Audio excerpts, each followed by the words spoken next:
Do it while you're trying to hold off and stuff for the next year, you know. You don't want it too big, you know. That's the one. That's why The meeting is now live streamed, so everything that you say and do will be recorded. And it will continue to be live streamed until the meeting is adjourned. he's the guy who had, is he able to come back with it? Yeah. Okay, good, excellent. That will help.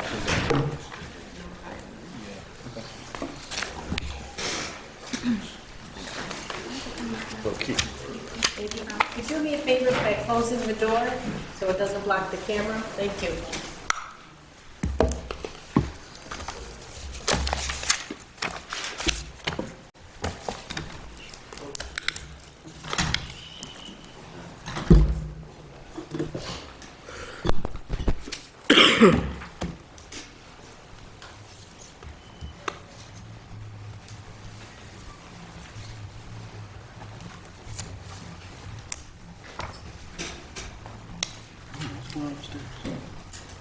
They have a play tonight. Is that Crystal Story?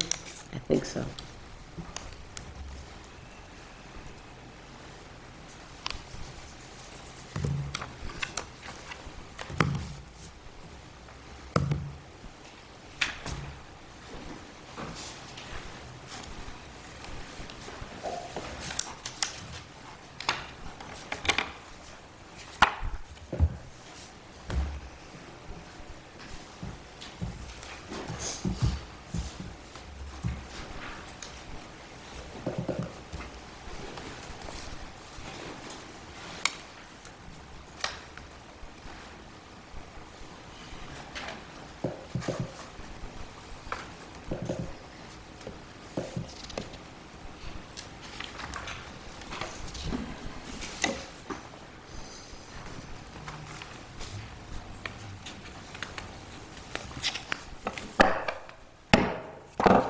Call this meeting to order. I'm just asking you please stand and face the flag. Pledge of allegiance.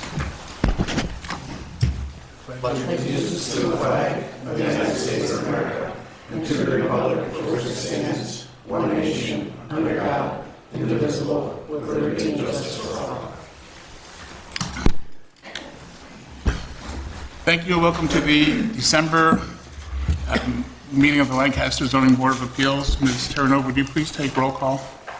Mr. Hain. Here. Mr. Matthews. Here. Mr. Michaely. Here. Mr. Storr. Mr. Tillmans. Here. Mr. Zelak. Here. Chairman Monticelli. Okay, we've got 5 items on the agenda tonight. They'll be here in the following order. 37 Sagebrush Lane, 17 Hunters Drive, 34 Worthington Lane, 9 Primrose Lane, and 4370 Walden Avenue. Before we take the first, or hear the first case, I'm going to make a motion that we go into a private session with attorney-client, to confer with counsel for attorney-client, with attorney-client privilege. Second. Motion by me, second by Mr. Matthews. Roll call vote, please. Mr. Hain. Yes. Mr. Matthews. Yes. Mr. Michaely. Yes. Mr. Tillmans. Yes. Mr. Zelak. Yes. Okay, so we're going to step in the back. The live stream will still be rolling when we're done.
So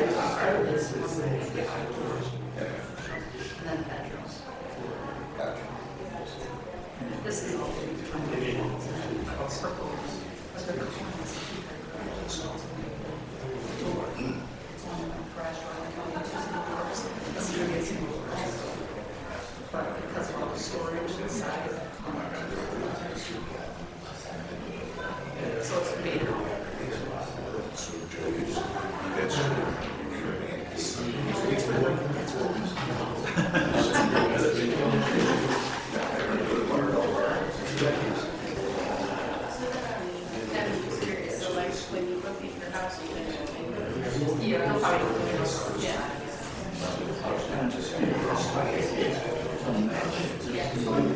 They also want to do all the stuff.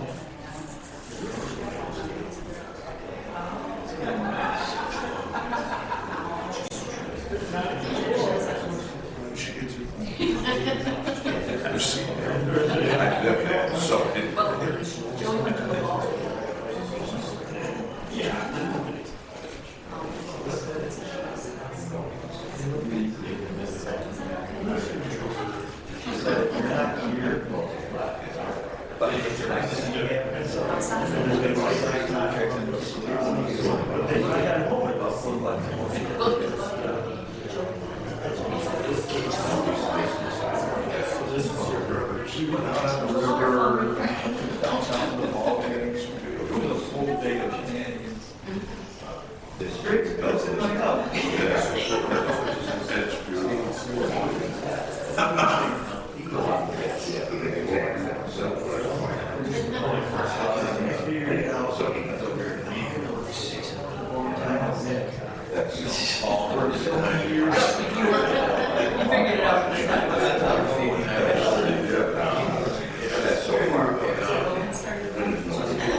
Which is totally ridiculous because we were done everything.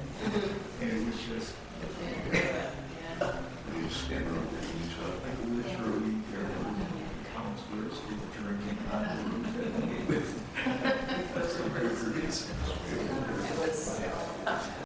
Times were different about earlier. Yeah, a lot of things. Yeah. There were no cameras around, no cell phones, Yeah.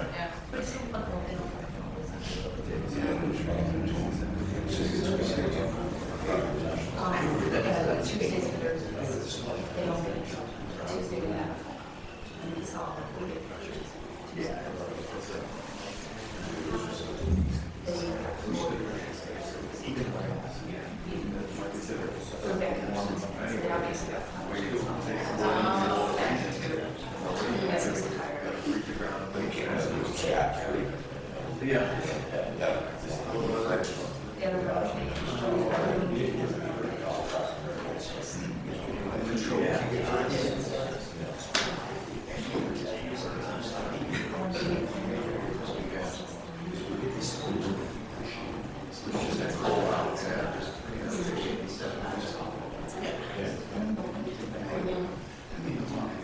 Like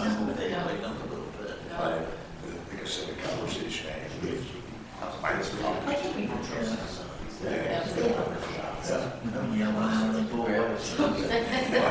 Pretty close.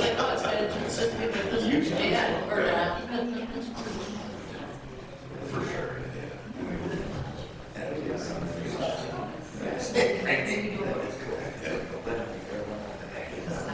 You said this study. You said it's bitch. Yeah, it's economics are, it's just keeps on coming. With the physical stress, emotional stress, it's.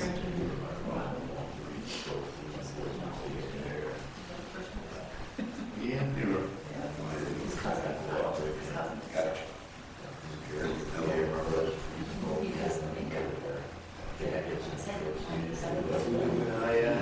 It's all about not putting stress.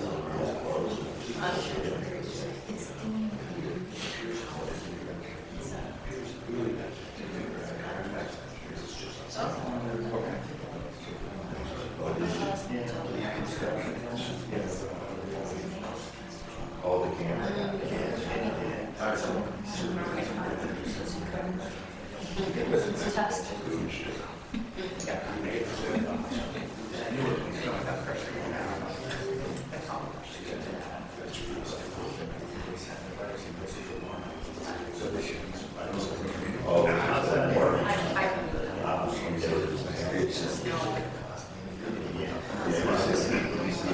Instructions on the.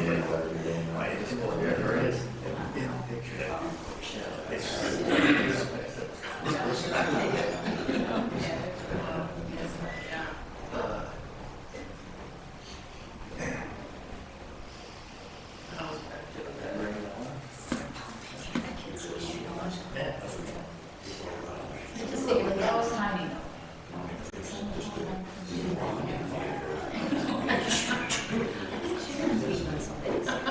That's good as I'm off. Right. That's good. I don't think so just read I was gonna say, when you, winter break. Yeah, but right now, the whole life can be in, May. Early May. It's nothing.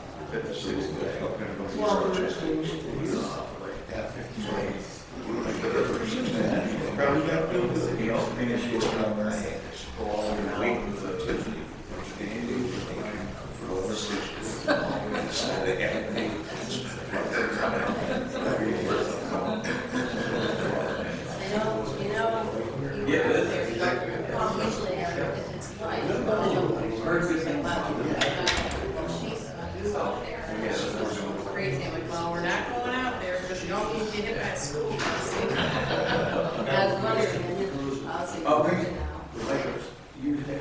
now. A lot. 6 o'clock. And so we like, we've been on bigger shit. And it's more, yeah, I think the word more, that's when we're gonna have the biggest. Luckily, it's right. Went out the Oh, really? Joey? I don't even know about her. You have the edge on the look, yeah, and get sick for like, probably more than half the shit. Just because it's got all the so, that was the worst one, then this first thing I think I would take it back.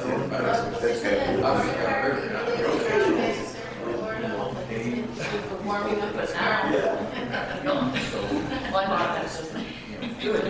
So crazy. So you can actually get like.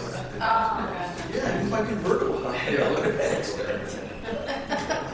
Really? Through the, Yeah. Oh, okay. Yeah. well, whatever.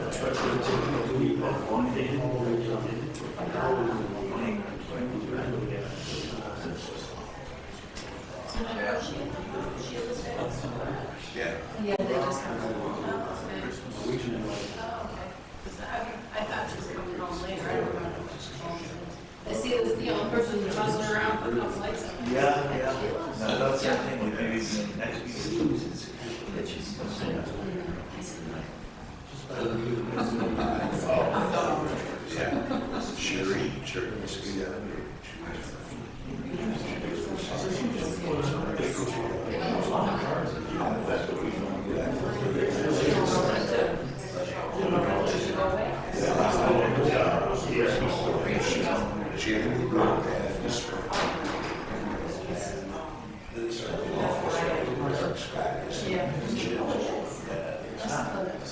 It's stuff, it's documented. Yes.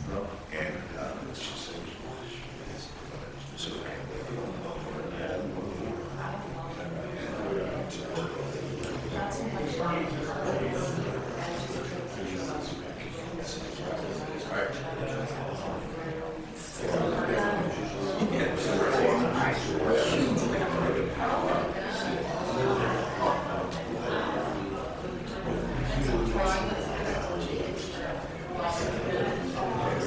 Yeah, don't go off the elements, you know, they sign some stuff. About that stuff, you know, no, thank you, I don't know if I can eat it. I just wanted to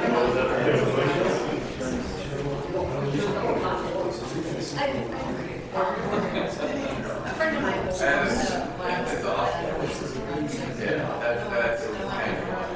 sister and a bunch, so. She loves it. I mean, she did miss me. She cries when she saw me. It was not me. So, like when she cries when she sees everybody but me, she cries when she saw me.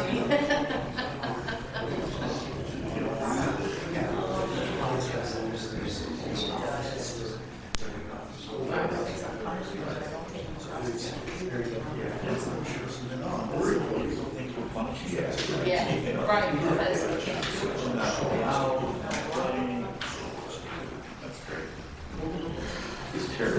Yeah. Yeah. And they look at you, they look at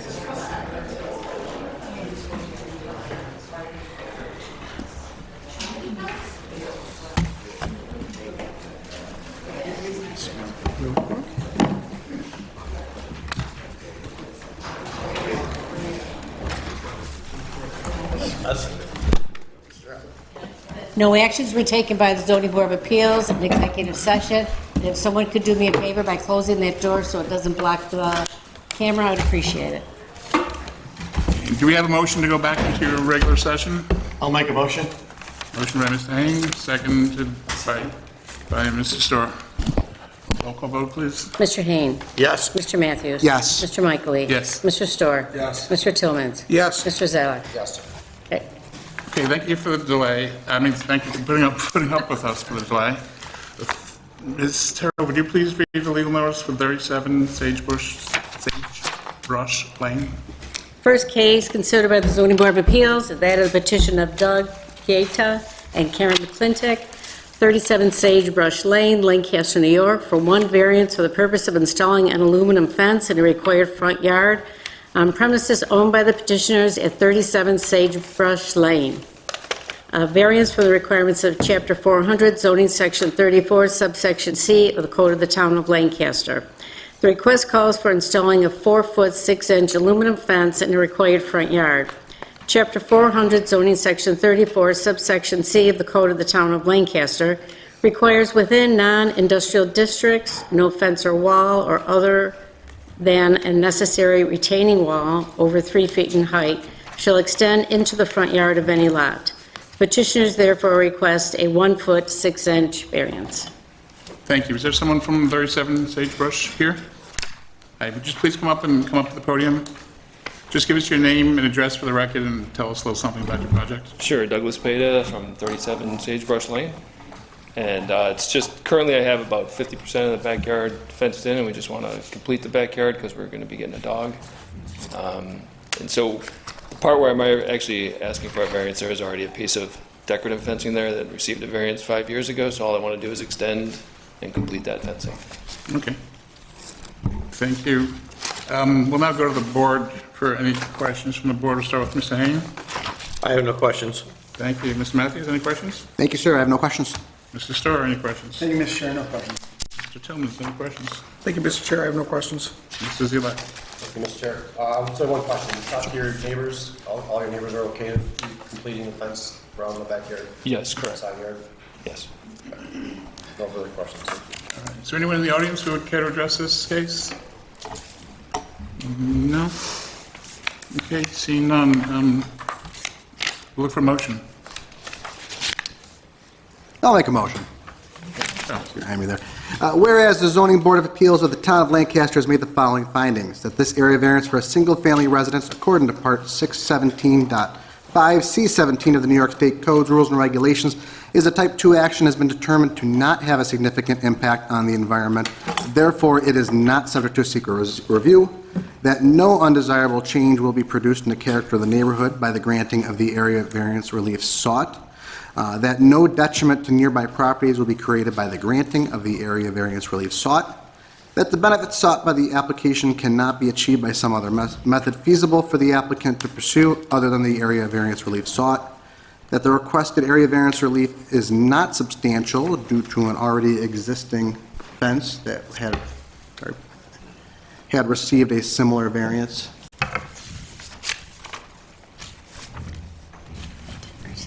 Oh, they did not receive variance, okay. I can say to an already existing fence. Fence, yes, we can, yep, I'm fine with that, thank you. Okay. That the proposed area variance relief will not have an adverse effect or impact on the physical or environmental conditions in the neighborhood or district. That the alleged difficulty is self-created, but not to the extent necessary to preclude the granting of the area variance relief sought. That this board has taken into consideration the benefit to the applicants if the variance relief sought is granted as weighed against the detriment to the health, safety, and welfare of the neighborhood or community by such grant. That that such fence will not unduly shut out light or air to adjoining properties. That such fence will not create a fire hazard by reason of its construction or location. Thank you. Do we have a second? I'll second. Motion by Mr. Haynes, motion by Mr. Matthews, second by Mr. Zalak. Roll call vote, please. Mr. Hain. Yep. Mr. Matthews. Yes. Mr. Michaely. Yes. Mr. Storr. Yep. Mr. Tillman. Yes. Mr. Zelik. Yes. Granted. Yep, your variance has been granted. Thank you. Just make sure you stop in with the building department before doing any construction. Okay, Thank you. thank you. All right, Ms. Terranova, could you please read the legal notice for 17 Hunters? Second case considered by the Zoning Board of Appeals is that of the petition of Joseph and Lynette Mena, 17 Hunters Drive, Lancaster, New York, for one variance for the purpose of constructing a single-story addition with two-car attached garage on premises owned by the petitioners at 17 Hunters Drive, Lancaster, New York, to wit. A variance for the requirements of Chapter 400 zoning, Section 14, subsection D, Schedule B of the Code of the Town of Lancaster. The request calls for constructing a single-story addition with a two-car attached garage 15 feet from the right-of-way. Chapter 400 zoning, Section 14, subsection D, Schedule B of the Code of the Town of Lancaster requires a minimum front yard of 35 feet from the right-of-way of a dedicated street. The petitioner therefore requests a 20-foot variance. Thank you. Is there anyone here from 17 Hunters Drive?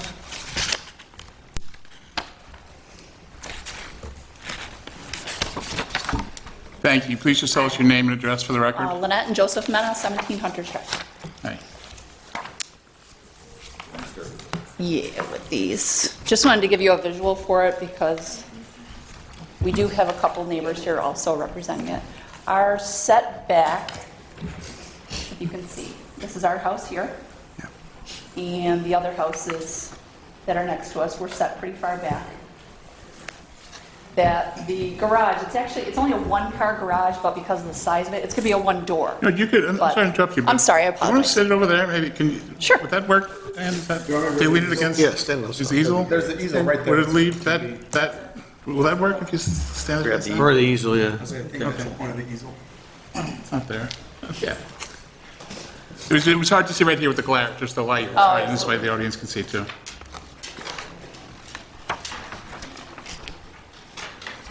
Good? There we go.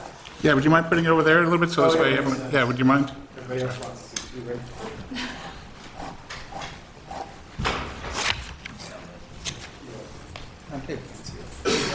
It doesn't really open my water.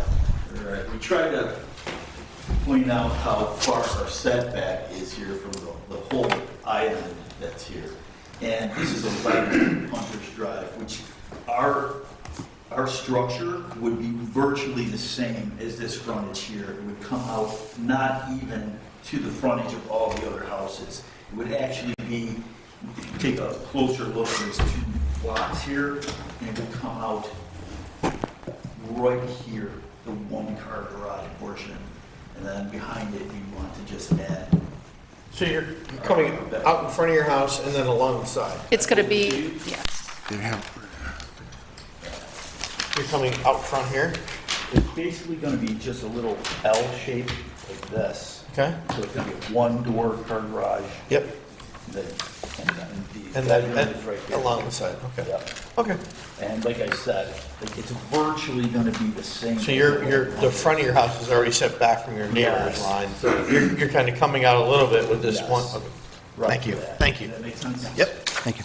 So I think the setback issue is not from the front of the street, that side of Hunters, but because you're by the curb. is more the side. It's on the curve? Right. Yes, on the curve. So you won't be sticking out any further than your neighbors on the, I don't know, that's Opposite south, side, yeah. on that side of the street, but, okay. You've got more there that's pretty much the same? They are. He just took a lot of photos for us. Okay, I don't know if this shows anything different. No, it doesn't, no. Those were the main 2 photos. okay.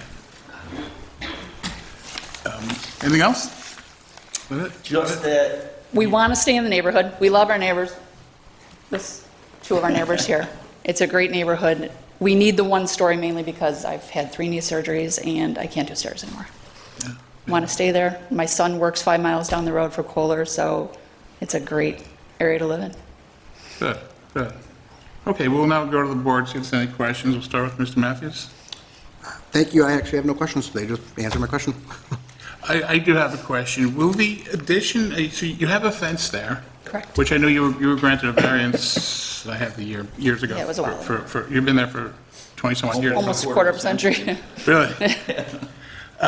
Will the addition stay within the fence line? Yes. It's coming we'll off. just have to redo like a small section of the fence here, but we're not gonna push out any further. It's gonna come out to about here, and then shoot back right here, Okay. and end right here. So it's just like this. I mean, And it's single story? I'm sorry, did you say that already? Single story? Okay. so it's coming, That's this is what the existing house here, so it's just coming out mainly here. Okay. All right. Interestingly, when I looked up their variance, you see the way the fence is angled at the corner? Back then, the board made that a condition. Yes. Yeah. It's kind of a good idea. It looks better that way. And yet they didn't make a condition on this side of it. Maybe years later, on a different board. This was years ago. That was Yeah, yep. That was a good 20 idea. years ago. We haven't, that's a good idea, the way they did that. No more questions from me, Mr. Storr? Thank you. You don't have the angle here. This is the angle I'm looking at, if you don't mind. Sure. Will you be, how close to this tree? Will you be removing that tree? We're hoping not to have to remove the tree, but we might just because of the roof line from this jutting branch. So, here's my concern. Coming from this direction, essentially where this car is parked. Yep. If a car's coming down this way, how much of this It's gonna is be- gonna impair the view to where maybe not yours, some kid turns around in this driveway and comes out this way? Will a car here be able to In my see? professional and personal opinion, no. I'm a retired trooper in the New York State Police.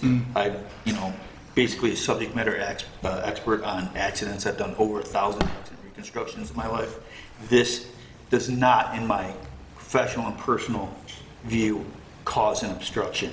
Okay. As So it's not going past the street? Correct. It is 'cause not. Looking from, now I know this is just Google Streets, that is right about the line of where it would get to. It's going to Yep. be behind the other side of the fence, though, so it's not going to be any closer Yeah, it's than the gonna be fence. like right here But it is, and then down. because it's not going this way, but it's gonna be coming here, right? It's gonna come from this roof line, Yep. almost right where the shadow is, to right here. Yeah. This is that was the only thing I was concerned about. Yeah, this 'Cause if point, it- that's the point that, Okay, because if it came out to here, Yeah, negative. then that would be, So this part of the fence right here will be moved? You see that? We're losing we're gonna the gate. lose the gate. The gate, pretty much. If you look at it, the gate, Yeah. okay. okay, that gets about the angle that. Does that make You can, sense? yeah, because It's only gonna. getting from here, that tree would block the start of it. So if it's not coming out this far, I'll be honest, this catalpa tree blocks more visibility than Whatever this house. ever would, yeah. Okay. Okay, I have no further questions at this time. Sure. Thank you, Mr. Tillmans. Thank you. I have no questions at this time. Mr. Zilak? Sure, thank you, I have no questions. Mr. Hain? Thank you, Mr. Chairman. I have no questions. Is there anyone in the audience who would like to address this matter? Please come up to the podium. You can have a seat if you like, or just sit in the first row, just to make room for him. John Provenzolo, 18 Hunters Drive. Joey and Lynette have been there 20 years. We got a real tight little neighborhood. They're here for a reason physically. They've been in Florida. They lived there for the last, they sold their place to stay here to be here with the boys. And I'm sure like many of your neighbors, you don't want people to leave when they're good people. And what you have behind us is two solid individuals that deserve to stay in the neighborhood. What they're trying to do is just better their way of life. And that's kind of what it's all about. So I hope the board takes that into consideration. Thank you. Thank you. Thank you. Anyone else who would like to speak to this matter? Okay, hearing none. Anything else from the board? Do we have a motion? I'll make a motion. Whereas the zoning board of appeals of the town of Lancaster made the following findings, that this area variance for a single-family residence according to part 617.5 C17 of the New York State Code of Rules and Regulations, this type 2 action has been determined not to have a significant impact on the environment, is therefore not subject to a secret review, that no undesirable change will be produced in the character of the neighborhood by the granting of the area variance sought, that no detriment to nearby properties will be created for the granting of the area variance relief sought, that the benefit sought by the applicant cannot be achieved by some other method feasible for the applicant to pursue other than the area variance relief sought due to medical reasons.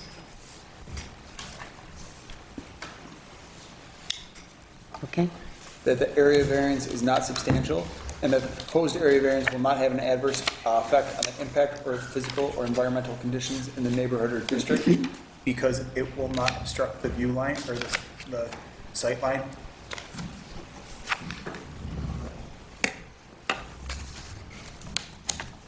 Thank you. That the alleged difficulty is self-created, but not to the extent necessary to preclude the granting of the area variance relief sought.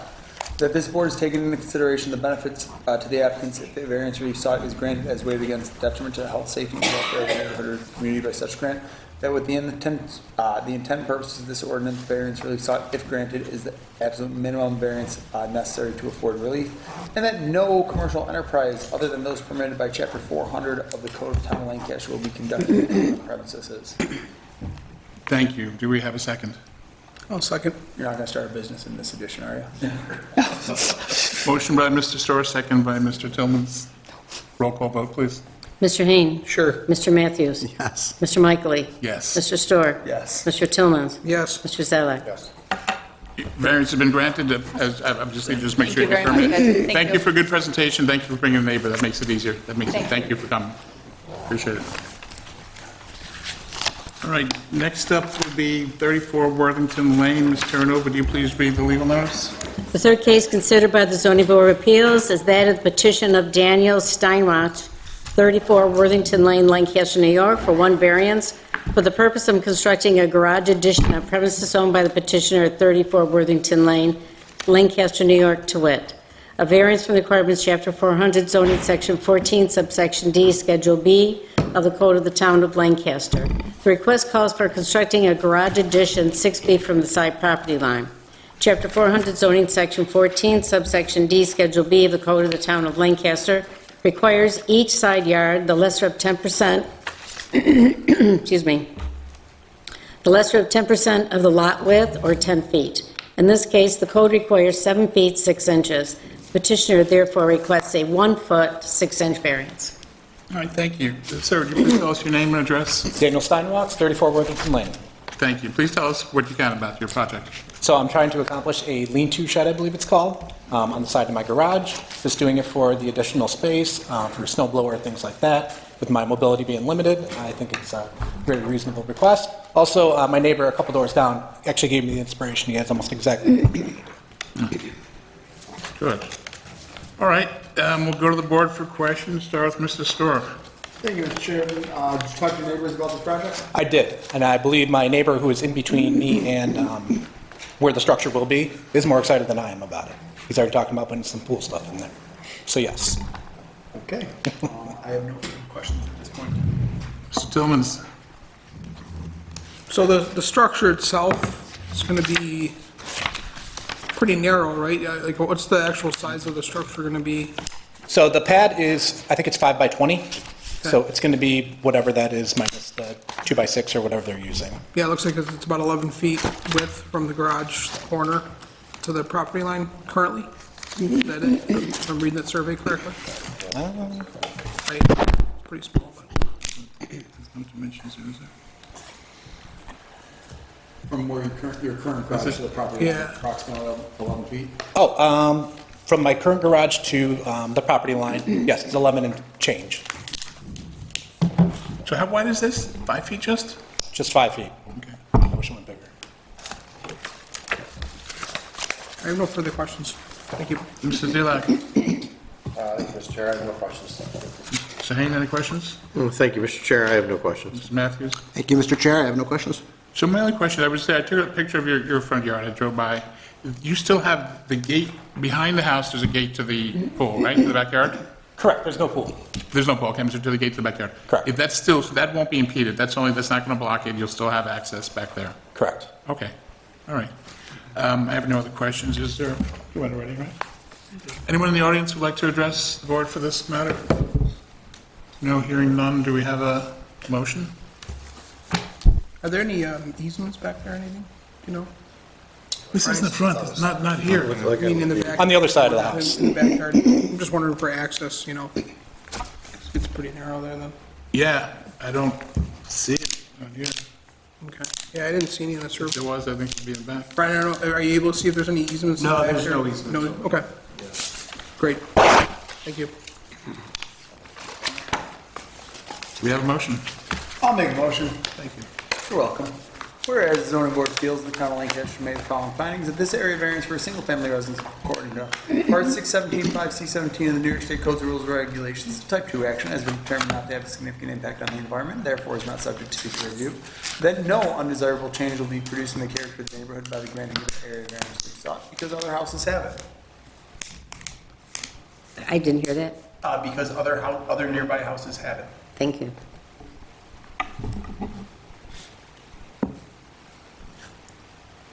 Thank you. That no detriment to nearby properties will be created by the granting of the area variance we sought. That the benefits sought by the applicant cannot be achieved by some method feasible for the applicant to pursue other than the area variance we sought. That the requested area variance is not substantial. And that the proposed area variance will not have an adverse effect on or impact on the physical or environmental conditions in the neighborhood or district. That the alleged difficulty is self-created, but not to the extent necessary to include the granting of the area variance we sought. That this board is taking into consideration the benefit to the applicant if the area variance we sought is granted as weighed against the detriment to the health, safety, welfare of the neighborhood or community by such grant. And that no commercial enterprise other than those permitted by Chapter 400 of the Code of the Town of Lancaster will be conducted on the premises. Thank you. Do we have a second? I'll second. Second by Mr. Hain. Motion by Mr. Storr, second by Mr. Hain. Roll call vote, please. Mr. Hain? Yes, sir. Mr. Matthews? Yes. Mr. Michaely? Yes. Mr. Storr? Yes. Mr. Tillmans? Yes. Mr. Zelik? Yes. Granted. Been granted. Thank you. Have a good night. All right, next up, Ms. Turnover, would you please read the legal notice for 9 Primrose? Fourth case considered by the zoning board of appeals is that of the petition of Paul Summers, Senior, Decks by Design, 6515 Transit Road, Bowmansville, for one variance for the purpose of constructing a rear patio roof on a principal structure on premises owned by James Shimolewski at 9 Primrose Lane, Lancaster, New York. A variance from the requirements of Chapter 400, zoning Section 14, subsection D, Schedule B of the Code of the Town of Lancaster. The request calls for constructing a rear patio roof on the principal structure 30 feet from the rear property line. Chapter 400, zoning Section 14, subsection D, Schedule B of the Code of the Town of Lancaster requires a minimum rear yard setback of 35 feet from the property line, or if an easement exists, from the edge of the easement, whichever is more restrictive. The petitioner therefore requests a 5-foot variance. Thank you. Is there someone here from 9 Primrose?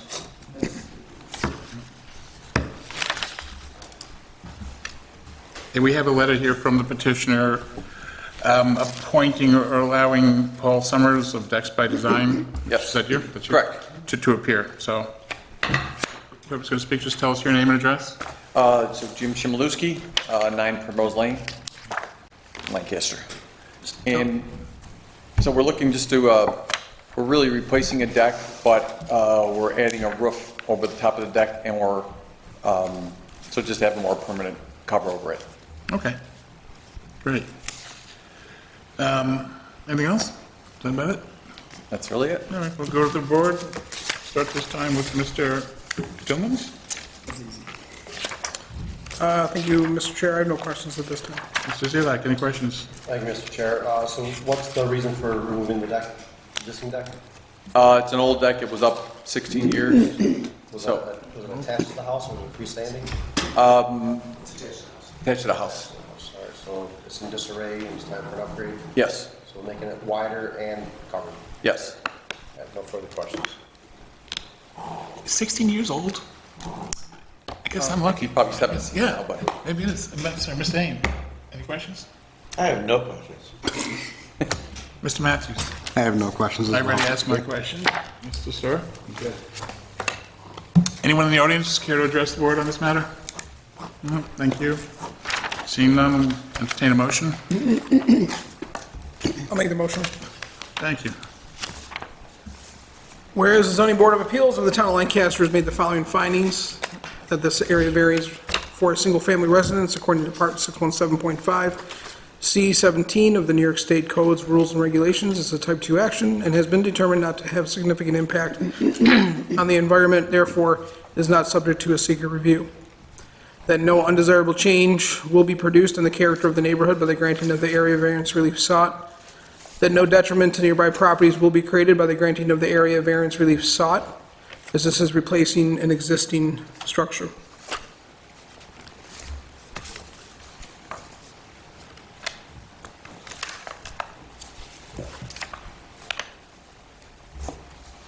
Thank you. That the benefit sought by the applicant cannot be achieved by some other method feasible for the applicant to pursue other than the area variance relief sought. That the requested area variance relief is not substantial. That the proposed area variance relief will not have an adverse effect or impact on the physical or environmental conditions of the neighborhood or district. That the alleged difficulty is self-created, but not to the extent necessary to preclude the granting of the area variance relief sought. This board has taken into consideration the benefit to the applicants of the variance relief sought is granted as weighed against the detriment to the health, safety, and welfare of the neighborhood or community by such grant. That within the intent and purposes of this ordinance, the variance relief sought, if granted, is the minimum variance necessary to afford relief. Thank you, Mr. Tillmans. Do we have a second? I'll second. Motion by Mr. Tillmans, second by myself. Roll call vote, please. Mr. Hain? Yes. Mr. Matthews? Yes. Mr. Michaeli? Yes. Mr. Storr? Yes. Mr. Tillmans? Yes. Mr. Salek? Yes. Granted. Thank you. Variance has been granted. Just make sure you stop at the building department before. Thank you. Thank you. Have a good night. Mr. Arno, would you please read the legal notice for the fifth case, which is 4370 Walden Avenue? Fifth case considered by the zoning board of appeals was the petition of Charles Greco, Bond, Schoeneck, and King, 200 Delaware Avenue, Buffalo, New York, calling upon the zoning board of appeals for an interpretation concerning a final notice of violation, order of remedy of the premises owned by Majestic Pools located at 4370 Walden Avenue, Lancaster, New York, pursuant to Chapter 400 zoning, Section 4 of the Code of the Town of Lancaster, and Section 267A4 of the New York State Town Law. The board shall hear and decide appeals where it is alleged that there is an error or misinterpretation in any order, requirement, decision, or determination by an administrative official of the town charged with the enforcement of the town law. The board may reverse, modify, or affirm in whole or in part any such appealed order, requirement, decision, or determination appealed from, and may make such order, requirement, decision, or determination as, in its opinion, ought to be made in strictly applying and interpreting the provisions of this ordinance, and for such purposes shall have all powers of the officer from whom the appeal is taken. The petitioner hereby appeals to the Zoning Board of Appeals of the Town of Lancaster for an interpretation of the final notice of violation order to remedy of Majestic Pools pursuant to the authority granted in Chapter 400 zoning Section 4 of the Code of the Town of Lancaster and Section 267A4 of the New York State Town Law. Thank you. Someone from 4370 Waltham, can read? Sir, please give us your name and address. Good evening. Excuse me. Charles Grieco, law firm of Bond, Chenick and King, Buffalo, New York, for the applicant. I would also like to point out to the board that Tim Bunch and Cindy Cousins, who are owners of the business, and 2 other employees of the business are also here and are prepared to answer any questions that members of the board may have about the appeal that we have advanced and are seeking determination from this board tonight. Just to be clear, we are not seeking a variance here. This is an interpretation issue. The company was issued a notice of violation, order to remedy, alleging 2 violations of the Lancaster Town Code. One is the Chapter 355 abandoned vehicles provision, and the other is the prohibition on the operation of a salvage yard under the zoning code. We respectfully submit to the Zoning Board of Appeals that the reason why that order should be reversed is what was not taken into consideration in issuance of that order is that these activities, and that is the storage of unlicensed vehicles on the property, has been ongoing at that property as an integral part, accessory use of that property since Majestic Pool started its operations on that property over 50 years ago, or nearly 50 years ago, over 50 years ago. And that those activities were lawful at the time that they were commenced. They have not changed in any material way over the last 50 years. They haven't been expanded, they haven't been discontinued, and therefore they are entitled to protection under New York State law and the town zoning code as a legal non-conforming use and is allowed to continue. And that is essentially the relief that we are seeking, as a determination that this accessory use of storing these vehicles on the property that the property uses to help maintain its large fleet of vehicles, which is an essential part of their business, be allowed to continue as it has, again, for the last 50 years.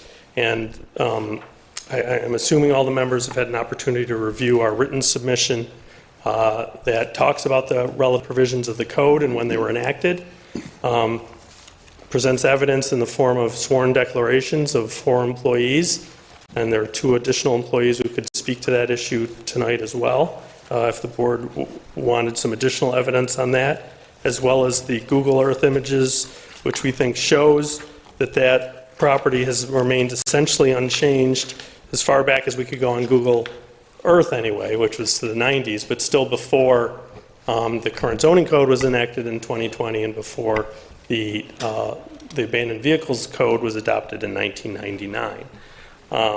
So that is the basis for the appeal. We think the facts are clear here and establish that this is a non-conforming use. It is entitled to constitutional protection under New York State law, and that is the determination we're seeking. I will just point out, in addition to that factual and legal issue, I think it's also important for the board to recognize that this family-owned business has been existing here in the town of Lancaster at this location, doing this exact same thing, again, for over 50 years. They're proud of their involvement in the town and the business that they've built in this town. And also, when you look at the property, and I believe at least one of the members had an opportunity to go out and take a look at the property as well. Clearly, this is not, this activity of storing the vehicles in the rear part of that property is not causing certainly any problems for any surrounding properties, because essentially the properties surrounding it are mostly undeveloped, as well as some additional industrial property. It's not like there's residential properties or any other properties that this activity could conceivably be disturbing, which is probably why this issue has never arisen in the 50-plus years that this has been ongoing. I also think it's important to point out, although again, not directly relevant to the strict question here about being a legal non-conforming use, but the issue with respect to DEC, as far as DEC is concerned, as long as there's fewer than 50 vehicles there, there's not an issue from a state environmental conservation issue there. So in addition to the fact that we think the record establishes that this is a legal non-conforming use, we also think it's important. We also think the record shows that this is an activity that is not causing any harm to the environment, to the neighboring properties, to anybody.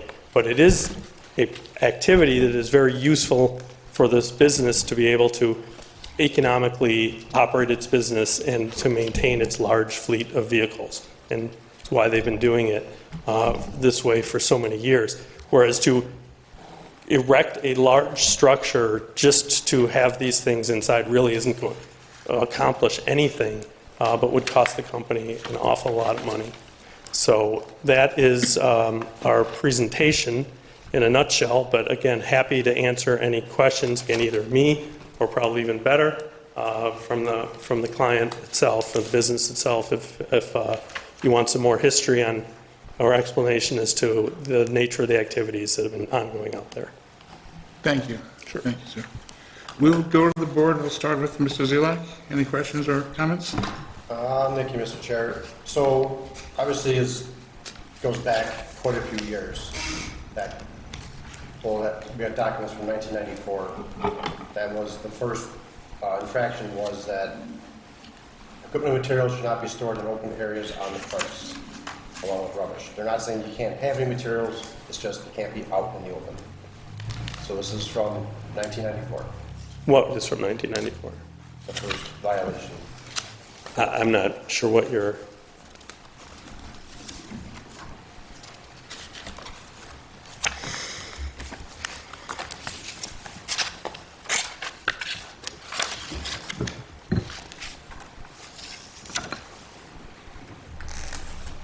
I haven't seen this document before. So it was before, not obviously this board, but a previous board before us, stating the concerns that it was not the town code, and it was tabled and never resolved, but clearly it was notified that it is not up to code. Well, again, I don't, if it wasn't, I mean, clearly the activity continued. Sure. So I don't know whether there was a appeal then and a determination that this was a legal non-conforming use, because even then it would have been ongoing for over 20, 25 years. So I don't know. I don't think the fact that a notice of violation that was issued in 1994 without evidence as to how that was resolved, there was no, at no point was the client, that activity continued, certainly. Okay, so essentially it was given notice that it is not to code, right? Obviously he's not here to explain that part of it. But it has been written up, as also in 1991, withdrawn as well, which is the next page.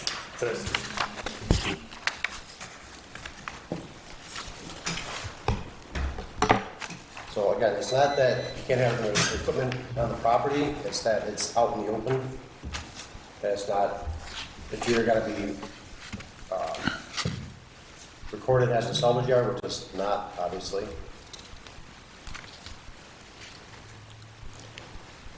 I don't see anything in this letter. This has to do with a recommendation on a site plan? That has to do with parking for employee parking. This is the 19. Yeah, the one, the page right next to The next page dated 5/15/1990 talks about it again.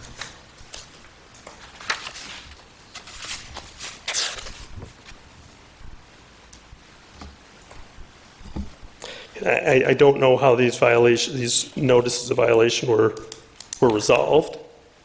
There's no evidence apparently that the town actually required them to cease that activity, because that activity has been ongoing.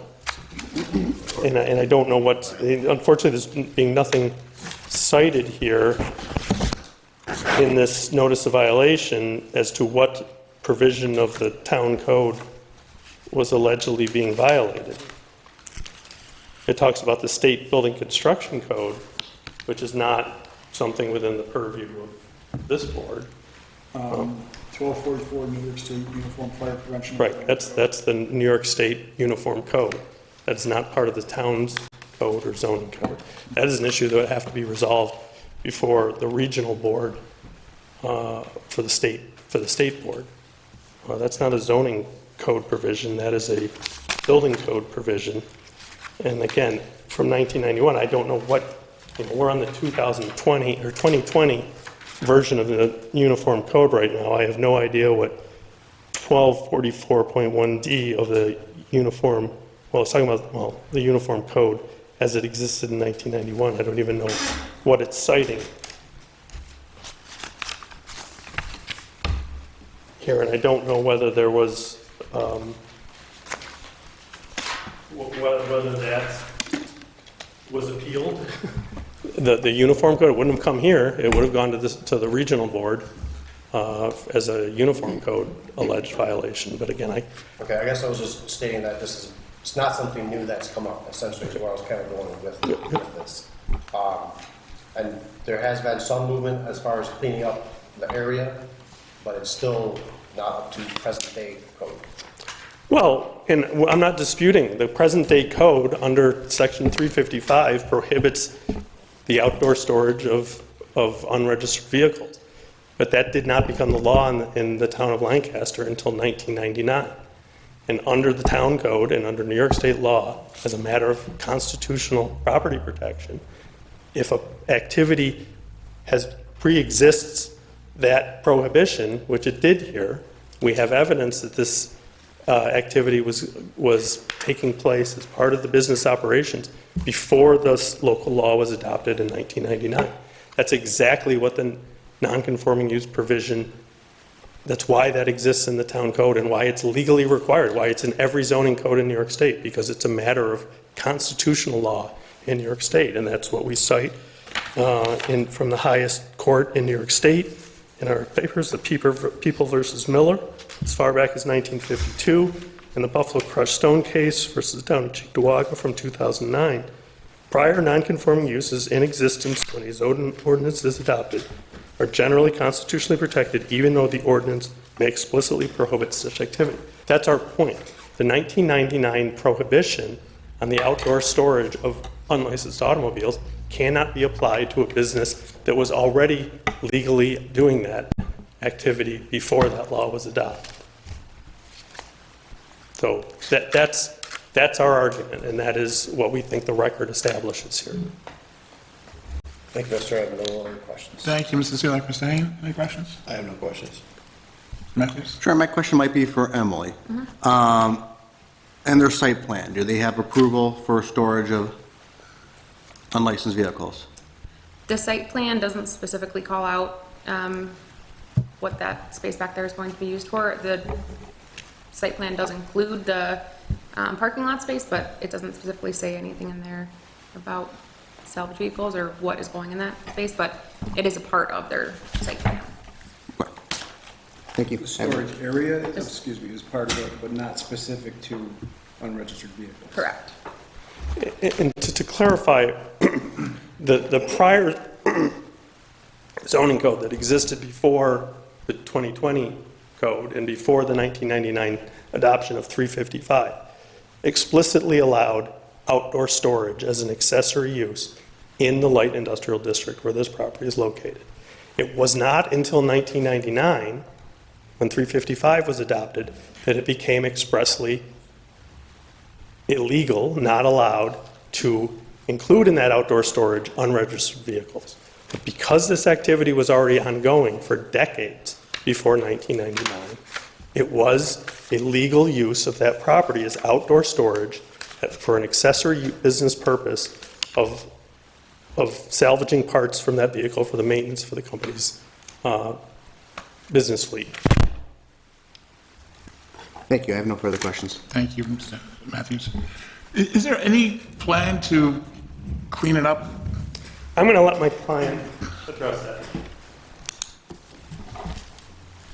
Well, I'm Tim Bunch from Majestic Pools. We've actually, in the past year, we've gotten rid of about 80 vehicles. So, there is less than 50 now, yeah. Yeah, I mean, we've got well over 100 pieces of equipment. We've got, dump trucks, we've got bulldozers, we've got excavators, we've got, service vans all over the road. And, since my father started the company, we have year-round mechanics. So instead of, something breaks down during pool season, we need somebody on site to fix it. I can't take one of my dump trucks and send it down the road and wait weeks to get it. So we have a lot of other trucks similar to what's on the road that we can take parts off of when we need it. So I have mechanics year-round. And especially during the season, one of our mixers goes down or something. We need a part, we can get it off of something. So that's basically what most of that stuff back there is for. Now, my father did accumulate, a lot of vehicles over the years that he just kind of let sit there. And we have, in the past year, gotten rid of most all of them. And we have less than 50 there, which the DEC says we can keep, as long as it's 50 or less, that's fine with them.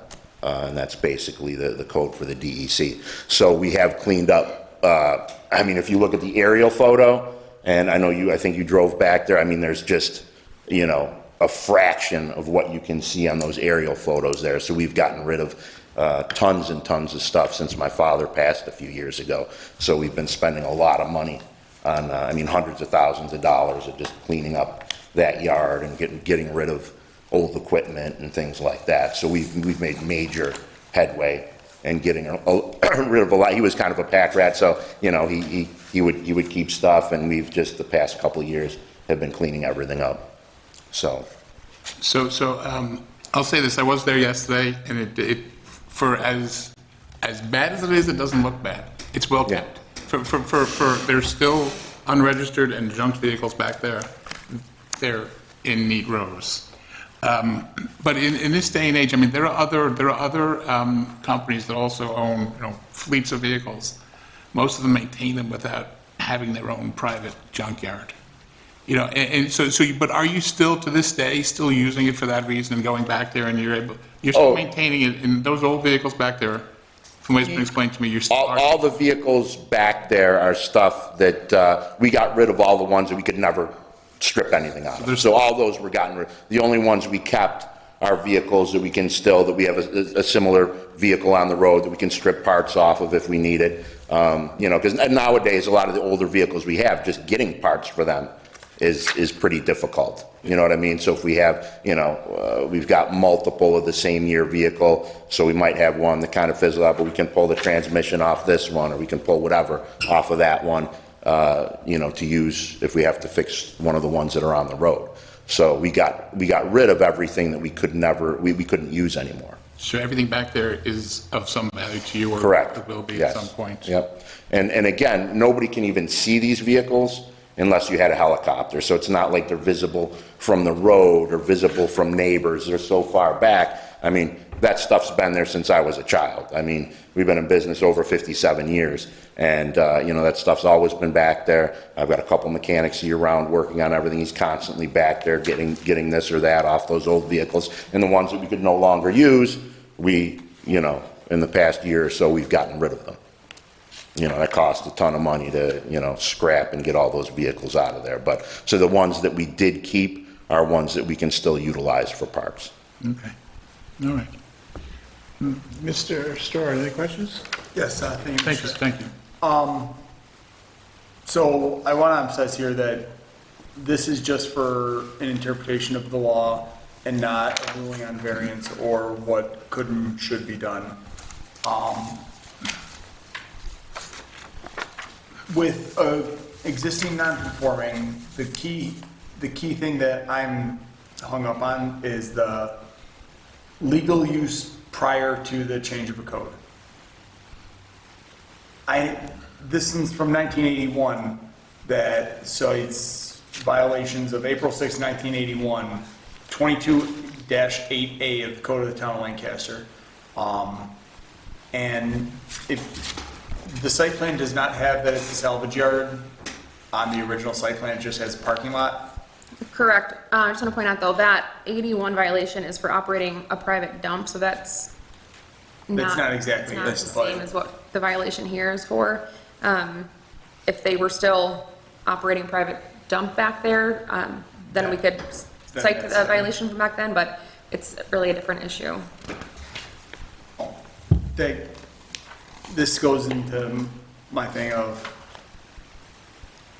if it said that it was gonna be a salvage yard on the site plan, I would have zero issue whatsoever. I'm trying to wrap my head around, yes, this is the New York State Uniform Code. Yes, this doesn't cite an actual thing, but it is the town board saying that, these materials should not be stored, and junk vehicles cannot be stored in open miscellaneous areas. And it cites section 1242 of the building code. Sorry for misspeaking, of the uniform code and building code. Was this a legal use of the property up until 1999? Or was this they were doing it against the town code, but no one really said anything because it wasn't causing problems? Prior to 1999, the code was essentially silent to specifically not allowing salvage yards, unenclosed salvage yards. So up until that point, they were operating.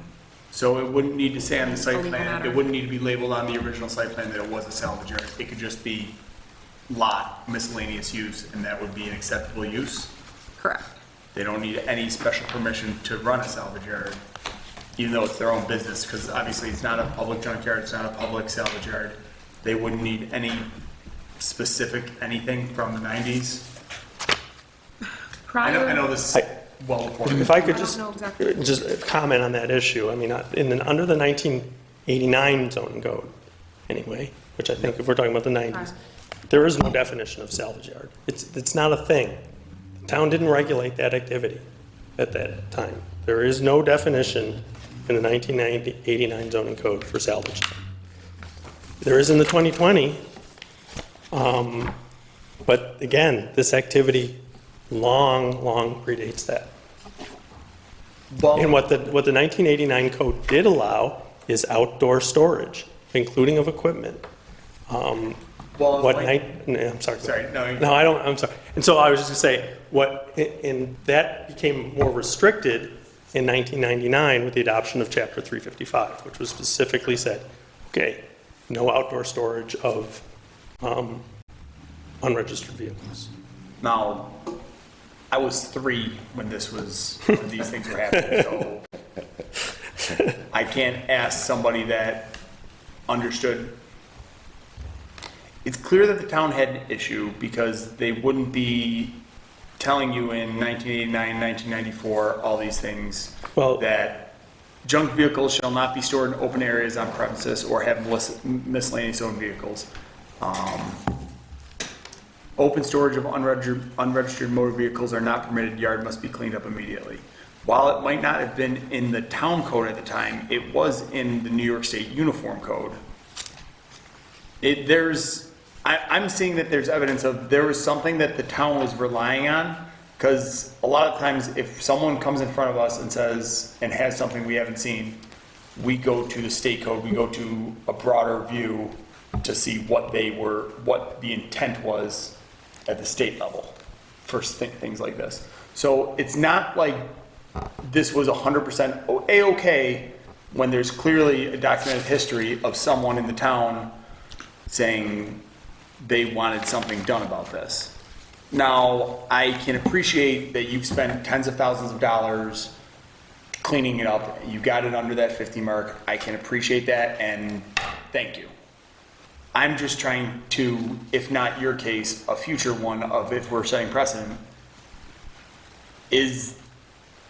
was this actually a legal use of the thing when there is a documented history of it being told that you need to clean it up? Or let me rephrase, your dad being told that you need to clean it up.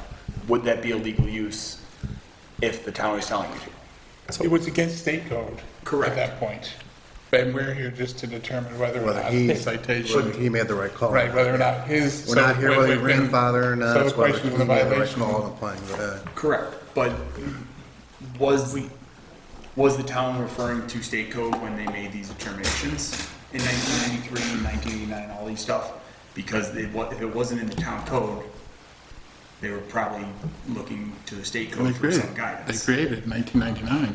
So in 1998, it was not illegal to store cars outdoors like that, to have your own little private salvage yard. In Then why 1999, it then became why would illegal. the town tell them to clean it up When, in 1989, in 1994? under, for different, but if you look at those, so look at the one in. I get it, it's Yeah. citing a different thing. Yeah. But they're telling them to clean it Well, up. I also think they were citing, excuse me, and I haven't seen all these, but other activities as well. Do you I'm want- referring to this as dumping.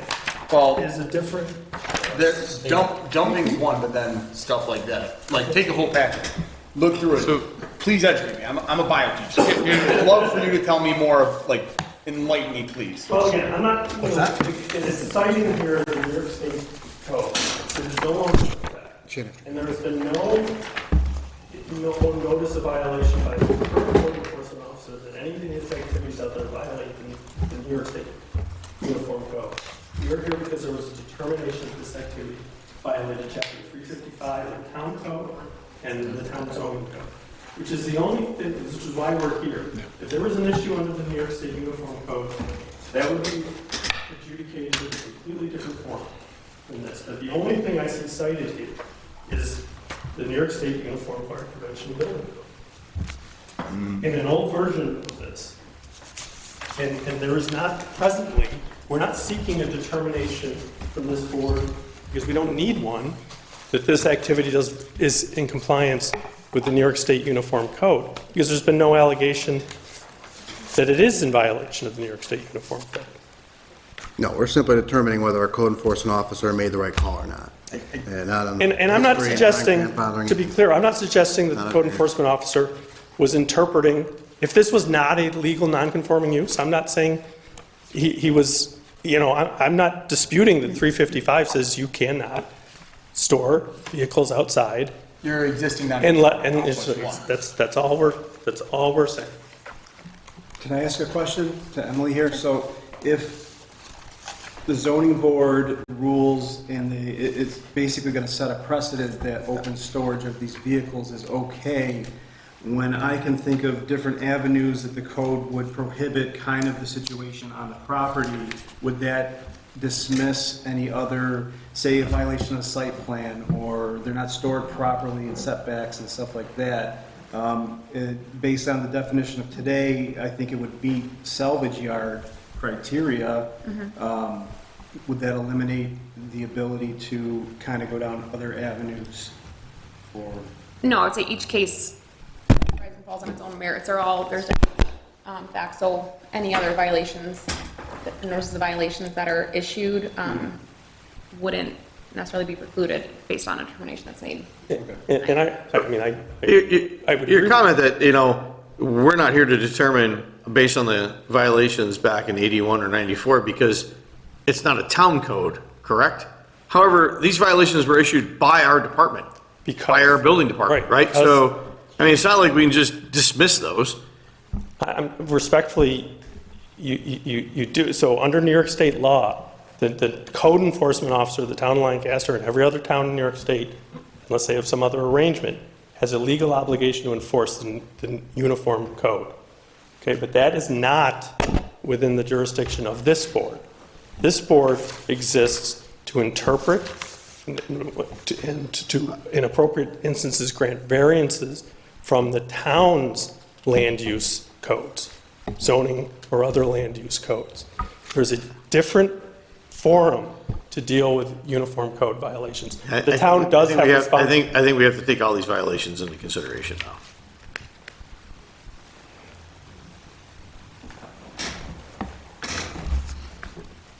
We were going for this way? I had no further questions. Well, actually, I do have one. With it being prohibited by the town code, is there any rules regarding setbacks or anything with? Yeah, and I might mention that the property is broken up into multiple parcels based on the GIS mapping. I can see that even though a lot of the setbacks for the open storage would be in violation currently as well. Not that that matters to this. So, if we were to go with, I'm just looking at two options. If we were to agree with their appeal of your decision, they would still have to abide by town zoning code regarding setbacks number. I mean, that 50 number is a DEC? Correct. DEC. Yeah. That 50 number is a DEC thing, so that they have to do that regardless. But there's still zoning laws in place regarding a salvage yard, despite the fact that it would be an existing non-conforming. No, if they're operating under an existing non-conforming use, then any changes to the code that were created after the use began would not apply. I just want to address one other issue because the issue of precedent has been mentioned a couple times. I really don't think that's a relevant consideration here, either legally or factually. Because this is a legal non-conforming use, it's based on this historical use of this property. This does not mean, if you grant this appeal, it's open season in the town of Lancaster for other people to store vehicles. I don't know many other 30-plus year salvage yards operating in Lancaster. Exactly. And like commercial. I have no further questions at this second. I'm going to take up another question here, if I may. So I'm just looking at, I mean, our job is to determine, to look at either the reverse, modify, or affirm the June 12th notice. Now, Emily, the June 12th notice, I would have a hard time saying that we should reverse that notice because there's other things in here as well, about electrical hazards. We're not appealing those. Those are not part of our appeal. Is this specifically called just for that? Yes. Yeah, just to be clear, we are only appealing the determination of I think all those other violations have been cured, but that's. But to the extent I think that's an important point, Mr. Chairman, to clarify that we are not seeking, the only thing we are appealing is the determination that this outdoor storage of vehicles violates Section 355 and violates the use restrictions on the light industrial district. Okay. Because this is a legal non-conforming use. We are not challenging any of the other determinations in that order. Thank you. So, I mean, I think, one can make a good argument that it's been a mess back there for 50 years. There's been violations in the past, and there's been state code, and there's been other ones. That's not an argument. And then one could also say, well, if it's been there for 50 years, why did it take until now for it to be cited? I get the point that up until 1999, what you're doing back there there was no law against it, which if the code was silent, then it means it was permissible. So up until this new code was adopted in 99, it was permissible. I get that. I don't know if the fact of all the previous violations have to do with the specific question that we have to answer right here tonight. Yes, it was a mess back in the 80s and in the 90s, and yes, they were cited and they went to court, and it's always been a mess, and it was a junkyard when it shouldn't have been. And the site plan didn't say that it's going to be a salvage yard, but I don't think it had to because it was illegal use at the time, so that's just how I'm looking at it right now. But any other questions on the board? Comments? I have one more question. Have you entertained getting a salvage yard license? I haven't really thought about it because I don't plan on bringing more stuff. I understand. We've been getting rid of stuff, but. That might be an easy way out if it's not, obviously, Yeah, it's I feasible. mean, our plan the past couple of years is downsizing and cleaning all the, old stuff up that my father had, so I'm looking to, we've been shrinking everything, I'm not looking to bring And more again, stuff in. this- But I know I've never, until this came up, it's, just recently, you never knew there was any type of issue anyway, because it's been like that all my life, so, yeah. And the storage of vehicles for salvage purposes is an accessory to their main business. I mean, that is not, they're in the business of operating a showroom and installing pools, and that's what all these activities are going for. And that's a permitted use, and I think everybody likes that use. It's a great business in the town of Lancaster. But this is an accessory portion of it. But to answer your question, I don't think they could apply for a salvage yard use in the LI right now, because under the current zoning code, that's not a permitted use in the LI. Now, maybe worth it for the town board to consider whether or not actually it should allow that activity, given it's an industrial district. But it's not currently a permitted use, so they couldn't apply for one now. But our point is, they don't need that. They have a constitutionally protected vested right in this 55-year-old activity that's been ongoing on this property. And that they've been, I think as the chairman has acknowledged, and I think as my client has acknowledged, that there may have been some issues in the past with a lot of junk back there, but a lot of that has been cleared out.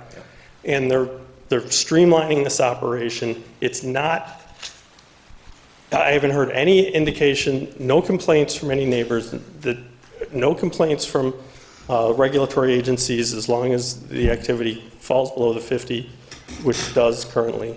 So it's also just, what problem are we trying to solve here, particularly in this location, where the activity is really not causing any negative impact to anybody. But it has, as I said, has been an important part and a useful part of this business operations for half a century. I have no more questions. Anyone else on the board? Any more questions? Or anyone in the audience? I think everyone in the audience is with your crew. Yep. We have a motion. Could I first get Tim the spelling of your last name? Bunch, B-U-N-C-H. Thank you.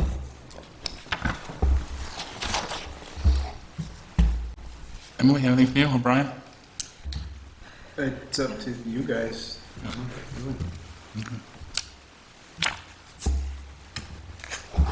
Anyone care to make a motion?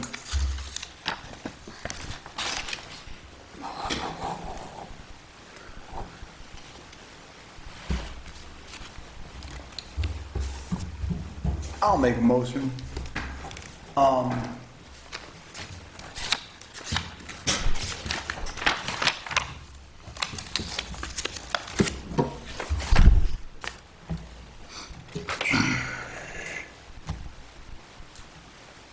In reference to the violation dated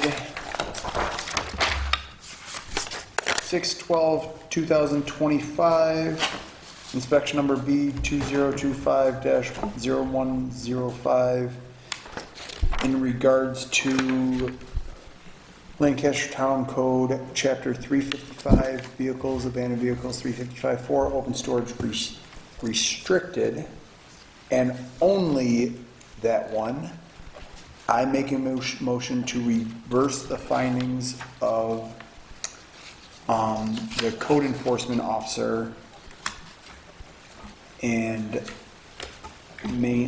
affirm that they have proven the status of existing non-conforming use. What about modifying it? Would that give you the same if we were to modify this, would we be able to modify this notice of violation? Would I modify the notice, or would I? No, if you're considering it as an existing non-conforming use, then you would reverse the notice of violation. Did I say that correctly? Because all these other things that they said they cleaned up, I would like that to stay, all the electrical, all the fire, I would like that to stay in findings, in fact, true. It's just this one line regarding the storage of vehicles that I would like to make a motion to reverse. So would that be to modify or to reverse? That would be reversed, because we're only focusing on the Violation. It's the only part we were challenging.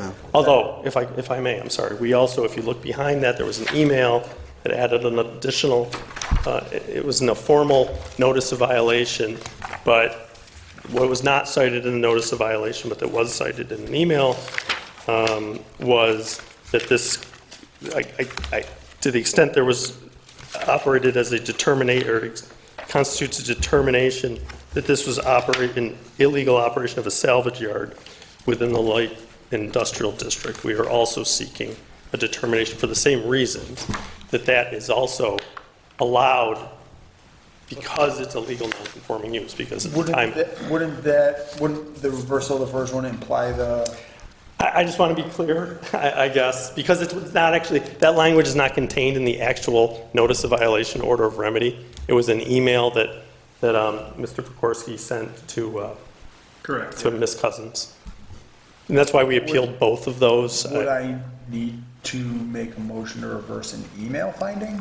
No, So my motion as it stands indicates that I'm agreeing that they are existing non-conforming, but everything else is in place, stays as is, and the email that references their existing non-conforming in regards to a salvage yard would essentially be ignored or nullified. I think we include it in the minutes that, taking that into consideration as well, you're reversing the. Then taking into consideration the email as well as the inspection violation, I make a motion to reverse the findings for only that section of the notice. Of chapter 355, the Of portion that relates to chapter 355 and 355-4. The portion that refers to 355 and 355-4. I want to just make sure that no other part of it references that. Yeah, that's my motion. Emily, would this Email. would this keep intact, just to make sure, I know you're not looking to do this, but making sure this would keep intact the rest of the violation? Correct? The other items in that violation? Yeah, those are, well, like you said, Yeah, we're not at this appealing. point, but We're not appealing. Yep, I know. But we I are want to make sure we appealing- don't, I want to make sure we don't accidentally erase it. Yeah, but we are also appealing the informal determination that this is an illegal salvage yard within the LI district. Okay. Which is a different claim, it's a different assertion than what is in the notice of violation, which is only 355. Is that part of the, Can we on an official basis act on assertion? you can make an interpretation as to that assertion. Preemptively, because if a notice of violation hasn't been issued, how can we? It's an email, not a. Because 267A allows, gives you jurisdiction to entertain appeals from a determination, notice of violation. It's not just a notice of violation. But So- have you received My client, other than the email? This is me just trying to do it. yep, Can I appeal, or can we reverse or modify or accept Okay, understood. an informal? I'm a lawyer, but I think you just want to include it so that the Sure, town include can't that come too. back to them, right? Yeah, Like, right. We don't Yeah, want I that. get- we don't want to Yeah, have to yeah. come back. So somehow you include that in your But if motion. if it's not officially filed as a actual notice, if they don't get it a Yeah, formal notice, yeah. how can I appeal so that's something that didn't actually officially happen yet, other than an email that says, oh, and by the way, there's also this coming down the line? I think it's fair to do so and include that in your motion. Then I will include that in my motion too. So, okay, and again, but if I could just, maybe for the record, point out, the 267A of the New York State Town Law grants this board, grants a property owner the right to appeal, and this board to rule on any order, requirement, decision, interpretation, or determination made by the administrative official charged with the enforcement of any ordinance or local law adopted pursuant to this article. I believe that encompasses an email determination that, hey, it's my determination that this is an unpermitted salvage yard. So that is why that is included in part of our appeal. Okay. I think with that, it's, What? I mean, this is true that it's not allowed Right, it's not under wrong. our current code. Yep. However, as an existing non-conforming use, it's allowed. So the statement is not necessarily Right. incorrect that was made by Brian, it's just as it applies to their property, it's allowed. 100% agree with the way your attorney just phrased it. I would like to make a motion to affirm that they are existing non-conforming and reverse the findings of 355 and 355-4 of the notice of violation, as well as the determination of this board to accept that the email was that they are not operating an illegal salvage yard. Because it's a legal non-conforming Because it use. would fall, because it would be affirmed as a legal or existing legal non-conforming use. Exactly. You right? And I would say, I would want to point out that although factually correct, so, and I just want on the record too, that, we're not saying that what, the citation was not wrong. And he was not wrong in saying that the town does not allow a salvage yard within that district. Absolutely. We're not However, challenging because it. this was a pre-existing, well, You got a motion. I'll second the motion. A motion by Mr. Storr, second by me. Roll call vote, please. Mr. Hain. No. Mr. Matthews. No. Mr. Michaely. Yes. Mr. Storr. Yes. Mr. Tillman. Yes. Mr. Zelek. Yes. Thank you. Appreciate your time. I know this was a tricky one. And again, the client is absolutely committed to continuing to be a good neighbor and working with Yeah, both maybe office start to and- slowly, have less and less vehicles there. Oh, we've gotten rid of so much stuff, so, Right. I mean, if you drove back there, yeah, so, yeah, we're not gonna be bringing in any more in, Good, okay? So I appreciate it, everyone, thank you. Thank you. thanks. All right. So if I want anything else? Before we adjourn, I do want to say we have two members, Mr. Tillmans and Mr. Storr, who both have their terms are up this year. I know they're both interested in staying on, and they've been very valuable members for the past 5 years. Hopefully the town board sees it that way, and hope we do get them reappointed. That's all I have to say. Anything else? Facebook groups are already selling our. Motion to adjourn. Second.